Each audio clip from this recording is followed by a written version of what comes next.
যুবক, এখনো কেন সময় নষ্ট করছো? এখনো কেন তুমি সময় বিলম্ব করছো? এখনো কেন তুমি সময়কে বরবাদ করে দিচ্ছ?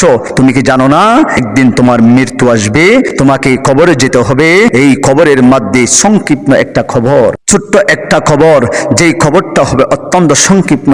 আপনি যেই রকম একটা ছোট্ট গর্তর মধ্যে আপনাকে রাখা হবে, কবরের মধ্যে কোনো বালিশ থাকবে না, কোনো বেড বিছানা থাকবে না, কবরের মধ্যে আপনাকে দামি কোনো বিছানা দেওয়া হবে না, আপনার জন্য দামি খাট দেওয়া হবে না, আপনার জন্য ওইখানে কোনো খাবার দেওয়া হবে না। ওই কবরের মধ্যে আপনাকে 3টি কাপড় নিয়ে কবরের মধ্যে শোয়াই দিবে। ও যুবকেরা শুনে রাখো, তুমি এখন ঘুমিয়ে আছো, তুমি জানো না আল্লাহ তোমাকে ডাক দিয়েছেন।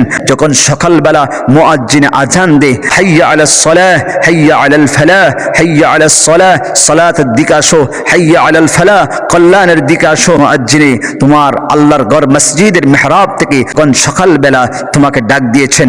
এমন কি আসসালাতু খায়রুম মিনান নাওম, ঘুম থেকে নামাজ উত্তম, ঘুম থেকে নামাজ উত্তম। কে বারবার ডেকেছেন, তুমি ঘুম থেকে দিতে পারলে না, তুমি ঘুম সারা রাত ঘুমাইছো। এমন কি আল্লাহ তোমাকে যে নিয়ামত দিয়েছেন, তুমি যে ঘুম গিয়েছো, আল্লাহ চাইলে ঘুমের মধ্যে তোমাকে নিয়ে যেতে পারতেন, আল্লাহ তোমাকে নিয়ে যাই নাই। আল্লাহ তোমাকে আজরাইলের মাধ্যমে তোমাকে আল্লাহ নিয়ে যাইতেন, আল্লাহ তা করলেন না।